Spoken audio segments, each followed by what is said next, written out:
Hello everyone, welcome back to another video. Today, this is our finale what if about what if the androids won. This is the finale because the next previous arcs wouldn't matter too much, so let us begin. So before we start this what if, make sure to like, comment, subscribe. It's free, you go with your mind. Enjoy the video. As we all know, Moro is heading his way towards planet Syrio. He is aware by now that the whole universe is being screwed up by a couple of androids known as the Red Ribbon Army.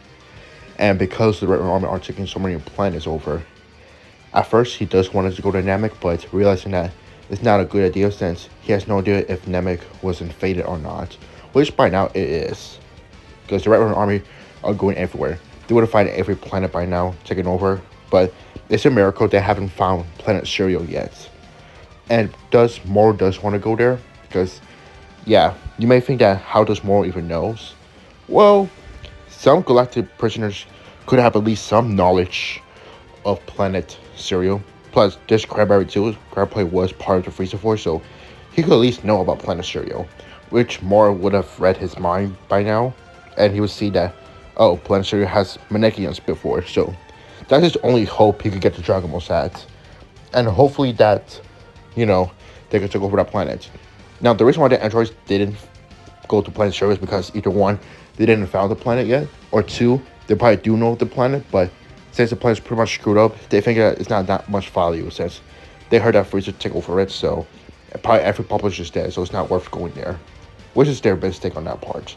Because now, that means Moro has a lot of reason to go to that planet. So, he does go to that planet. However, instead of eating it, he has to take much of a different approach. So instead of trying to suck the planet dry like he usually does, instead, he at least try to get the Dragon Balls and just use it. He's not trying to steal energy, because if he does, then he's going to bring attention to the Red Ribbon Army across the universe. There are probably millions and hundreds of soldiers by now. And he doesn't want any attention. He needs to make this quick and swift. And he has no idea how much wish they could do, so his main wish is just to wish himself to be youth. That's all he asking for.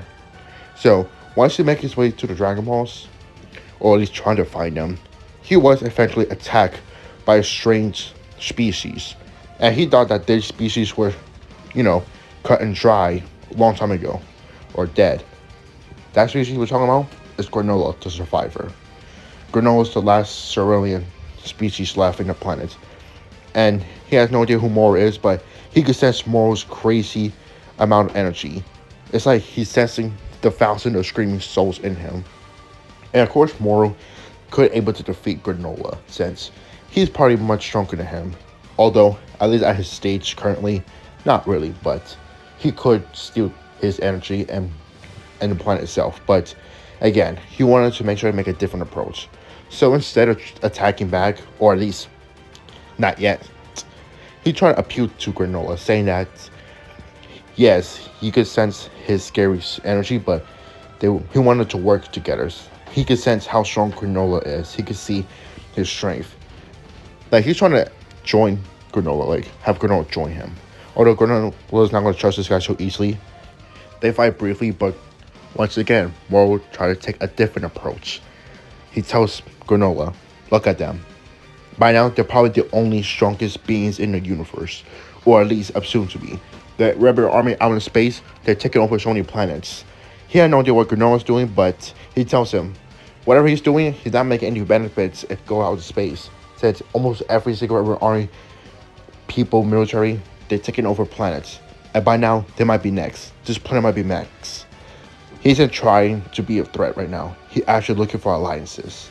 And normally he doesn't do this, but I mean, he did alliance prisoners as their guards and stuff, and minions, but I'm pretty sure he could try to do that with Granola, but instead of being a minion, he's actually looking for an actual partner.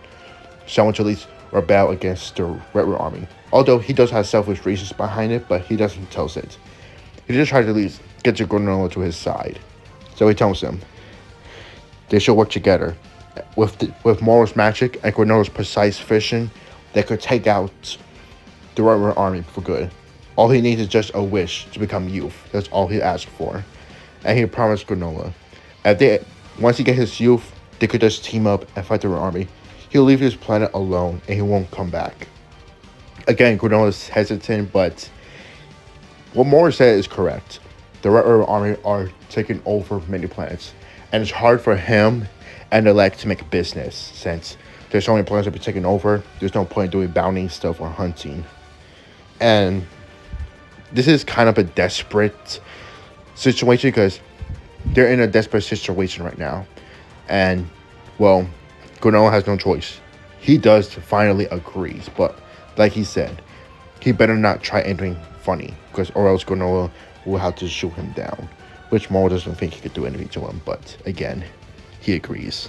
So they're able to get the Dragon Balls and wish for Moro to get youth. And after finding out they could use the Dragon Balls again, this does give Granola an idea. However, Alec hears this or what's going on, and of course they want to join it too, since it'd be pretty much unwise if all of them betray each other.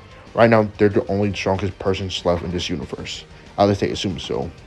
And the only way to become the strongest in the universe, they had to wish to become the strongest in the universe, which actually gave all of them a good idea. So, while Moro got his youth back, all three of them decided to use the Dragon Balls once again, as all three of them become the strongest in the universe.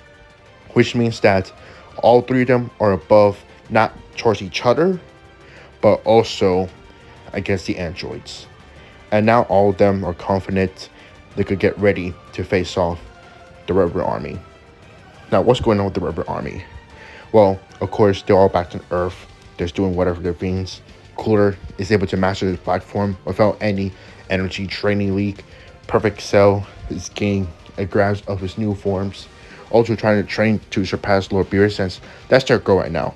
Train to surpass Lord Beerus. And Broly, well, Broly has no reason to train, but he does train because, you know, the androids want him to train. And so he wanted to train as a Saiyan since he never trained as Saiyan before. And this guy is the only Saiyan besides Paragus or besides Tarbo, but they don't know that.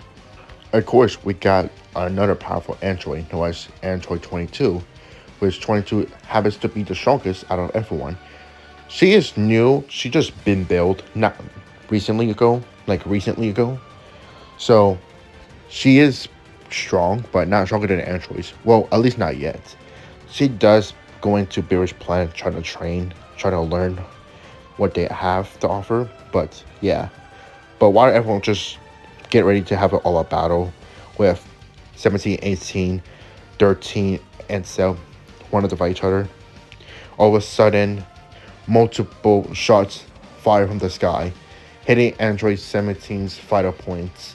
And this surprisingly deal a lot of damage to 17, which is impossible for the android because how 17 got damaged so badly. Maybe it's a fluke. He got catch off guard. But then out of nowhere, lava appears out of the ground, and then multiple swords of ki launch towards them.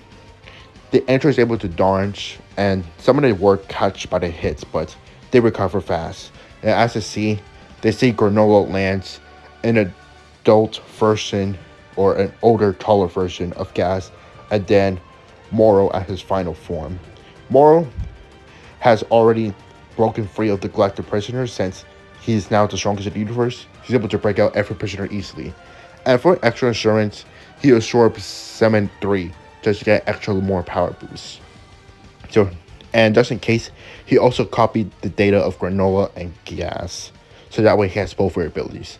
So as of right now, he's actually the strongest right now compared to, but in actual reality, since all three wish for to be the strongest in the universe, all three of them are actually equal in power, since whoever one of them is stronger, the other gets stronger at the same time. So all three are actually comparable to one another. And right now, even though the androids cannot sense ki, but since they can scan ki, they can see. For the first time in their life, they actually felt fear, because all three of them are above the androids. Even Cell felt a little fear for the first time, but they don't back down. They all power up to the full power, and they begin to fight their separate enemies. 17 and 18 will face off against Moro. Cell will face off against Gas, and then Super 13 and 21 eventually joins in to face off Granola. But already, they're all getting demolished by the three strongest universe beings. Granola proves too much with his vital point shots. Moro proves too much with his energy absorption, even though he cannot absorb the android's power, and for some reason he cannot absorb Android 18's power, and he realized that she just absorbed Majin Buu. That means that she might have the Supreme Kai's abilities, although she doesn't know how to use it, so he could take that to his advantage. And as for Gas, well, Gas is pretty much strong as he is, and they're able to defeat the androids, but before they can even finish them off, two more fighters arrive, which is Cooler and Android 22. Cooler going to his black form since he's able to find a time chamber far away in space, which means that he's able to be above the androids currently. As for Android 22, she show off her new form, or new power, Ultra Instinct Omen. And right now, the two of them are getting ready to face off the three villains.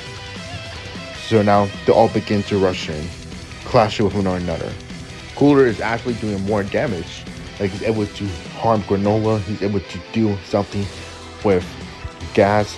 The only issue he has is with Moro, because Moro can absorb his energy. Not only that, but he's also able to copy Cooler's energy and his powers briefly, getting his own black form. Now, before you say that, wouldn't Moro just explode himself with energy since he's taken the power of Black Cooler? Well, my friend, since Moro used to wish to become the strongest in the universe, it would mean that he'd be strong enough to handle Black Cooler's form. So in a way, no, he's not going to explode with power, since thanks to being the strongest universe, it also increased all his stats, all his abilities, even his body. So that means that he get able to handle the black form. And this is extremely bad because with Moro having the black form, he becomes so strong that he's able to defeat Cooler pretty much easily. And unfortunately, this actually does put a downgrade, because when, Moro and Gas saw that Cooler getting stronger, this will also make them stronger, but will also make them older and older, which is a backside, because that means that Gas will just kill, because Moro is so strong that, being strong in the universe, it keeps you being strong. It's the same situation that happened in the canon story in the manga. So unfortunately for Gas, he was taken out by the unfortunate circumstances. And Granola, well, it also happened to him too. So both of them were just killed off by unknown circumstances. And of course, Moro sees this, he just shrugs it off. It doesn't affect him when he goes old, because he's been old for millions of years. So this has no concern over him at all. Plus, he could get younger and stronger just by absorbing everyone in the planet. So now, it doesn't matter. He doesn't need those two anymore. He has their powers. He has coolest powers. No one can touch him. So, he powers up to his full power. And of course, everyone's shocked. They have no idea what to do. But just then, Beerus arrives. Beerus has this immense amount of power. He couldn't believe how strong Moro is. And this is something that he has to interfere with. And, well, Moro is kind of shocked seeing the God of Destruction, but smiles. Finally, he could face off the God of Destruction, and if he does, then this will prove himself to be even more stronger than ever. Or he could eat his energy. Although he doesn't want to test that theory, he has no idea what will happen if he tries to eat Hakai. He's not going to risk it, but he feels like since he's so strong, he probably could handle it. But only time will tell. Now, we get the fight with Black Moro versus Beerus. The two of them stare at each other down before they begin to clash. Clashing so fast that the whole entire universe begins to shake. No, the whole multiverse. You see, Beerus gotten stronger too, since the Enter's trying to grow stronger to kill Beerus. Beerus makes sure he trains so that they don't kill him. He doesn't have to because he's already stronger, but it gets to the point where he actually needs to. So now, this is a stronger Beerus, which means he does able to use Ultra Instinct as well. And well, Moro has used Ultra Instinct before. These are the androids try to use it, and that didn't work on him. And not only that, now Moro begins absorbing more planets around the universe, the whole galaxy. And he keeps going stronger and stronger, because every time Beerus uses more percentage power, Moro's power also grows as well. However, when he keeps growing stronger and stronger, he does get older and older, but he could actually fix that by absorbing more planets, more stars, maybe the universe as well. It could keep him getting younger. So he's flexing out, becoming old and younger. But at the same time, finally, Moro was beginning to lose himself. His body could not handle it anymore. The power is too much for him.